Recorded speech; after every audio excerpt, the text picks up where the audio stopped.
I've listened to a lot of what these people have had to say regarding records inspections and failure to hold elections. We're in the same boat. We've been dealing with the DBPR since 2015.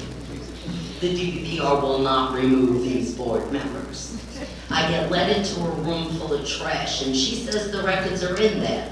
Okay, so as long as she says they're in there, there's no actual violation. Correct. So the simple act of turning the key to the door was enough to satisfy 718. You think that's good practice? No, I don't. Neither do I. Okay, however, the rules that you set in place have to be, for all buildings, not just ones above a certain number. I agree with you. Okay, people get screwed in smaller condos I think too. more and more, I totally agree with you. There's no, listen folks, there's no reason to even see matters. I totally agree with you. Okay? Yeah, we're all But, cheerleading the at this point. DBPR has had, I couldn't tell you how many validated violations of the most egregious amounts. And they will not, it doesn't matter that it's ongoing and progressive and whatever. Why won't you remove these people? Why is it civil? Why does it gotta keep coming out of my pocket? Does your condo have an open investigation right now? Yes, Okay. many. Okay. Can you please provide them to us? I'm not saying they shouldn't know, I'm not saying they don't know, I'm not saying, listen, and then, not throwing any excuses. Who was here for the last time that we did this, remember? Okay. Their investigator that was here, remember Lazaro? Yeah, they held their head low. I remember. Yeah. He recently passed from a massive heart attack. I'm sorry to hear that. Okay. And was responsible for a lot of investigations, and a lot of us was assuming a lot of responsibility.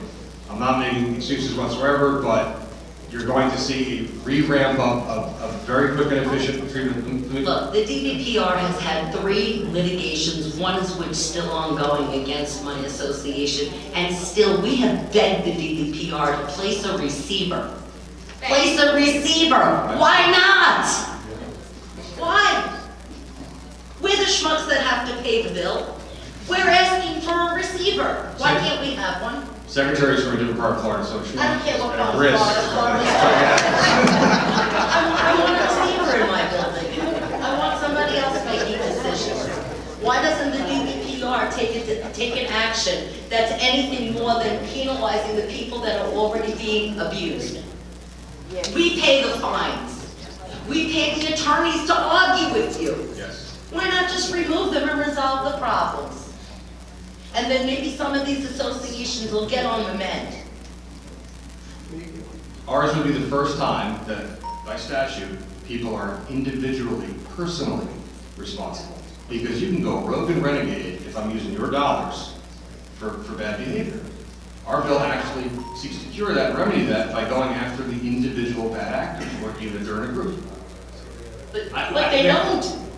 Okay. And historically haven't. Because I mean, I've had. you were here the last time, right? You were here the last time, right? Yes, I was. Okay, come in. I've had my maintenance money applied to bogus fines, I to understand, legal ma'am, fees that have been charged for arguments with I the understand. DBPR. I understand and I agree with you. Purposely trying to make me late on my maintenance so she could attempt to foreclose on me. Folks. Okay, but where's the DBPR? Last time we had this session, do you remember who was also Crickets. here? Do you remember who was also here? Yeah, The Chief of Economic Crimes in the State Attorney's Office. yeah. Okay, who's one of the agencies that urged us to file this bill. We don't disagree with you. But I'm going to tell you something that the Secretary admitted to all of the other state legislators that were all in the room today. He goes, hey guys, listen, guys and gals, whatever. Listen, we don't have the laws to support certain really bad behavior or to put teeth into them. And that's the truth. That's what I'm telling you as a former prosecutor, we can't go after bad actors for really bad things sometimes. Well, then why isn't the misapplication of my maintenance funds considered theft? Because that's what I consider it. Absolutely should be. Okay, well, then where's economic crimes for that? Which statute would you like me to apply for the grand theft and the 3rd degree of the felony? I don't really care how it Doesn't is, I'm exist. not a cop. Doesn't exist yet. Doesn't exist. I agree with you. But it's theft, they took my money. Now they're sending me an intent to leave. If your association cut me a check for $1 million to paint your building, and all of a sudden all your association members found brand new Benzes in their parking spaces, shouldn't that be illegal? Shouldn't that be illegal? It should. If the painting contractor bought them all new cars, shouldn't that be illegal? It's not. But it should be, right? I agree. Just Ms. Schulman? Let's Thank you. Okay, good evening, everyone. I want to thank both of you for being here and for everyone to be here. I'm not here to beat up the DBPR tonight. I'm not here to beat up anyone. I'm here, as you know, I've been in politics and public service working from public officials for 30 years, so I get where you guys are coming from. As one who's lived in no less than a half a dozen condos in my life, what I have seen as of late, and this isn't about a records request, because quite frankly, I haven't had a problem with a records request.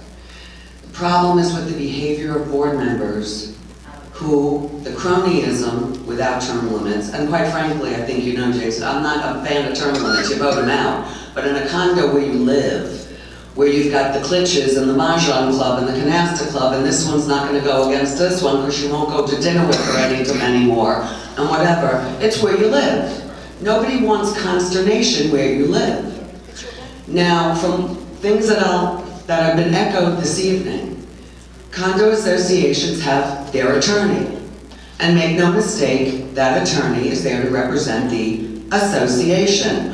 One would think and like to hope that they represent all of us residents, but that's not always the case. So my question to you is, as you go forward with whatever legislation, and thank you for doing this, I think your public records request is excellent, it's necessary. Going after individuals, yes. But moving forward, I want to know why.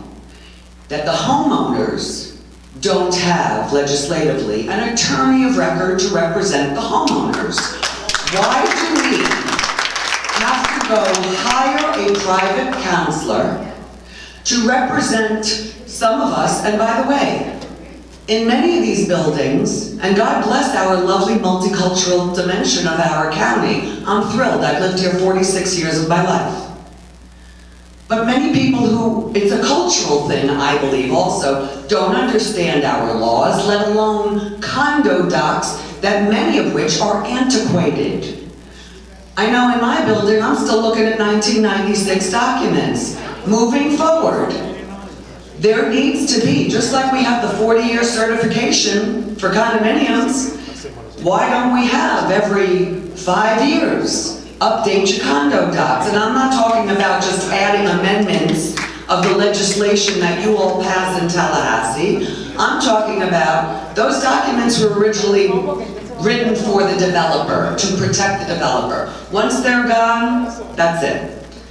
So that mandatory, and again, correct me if I'm wrong, it may be, but every board member needs to serve a mandatory class in condo education. And not a 5-minute online, I got my certificate, you know. Not a paper handing over saying just like, Exactly. like your HIPAA privacy form. So Exactly. right before you and Ms. Buck walked in, there's part of the presentation, and I apologize on their behalf that it seemed too nice and not street enough, but they are, that the education is changing. Okay. It's going to be real education, like lawyers have to do, like a continuing education almost, but Has to be. it has to be real and it has to be Agreed. And it gives less of an excuse to say, I didn't know that, I wasn't familiar, I'm not a sophisticated party, Right. I'm just a baker, and I Right. serve on a board, I do this voluntarily. Right. Again. But that leads me back to my point of, if homeowners association are required to have representation, and they do, then the residents should also be.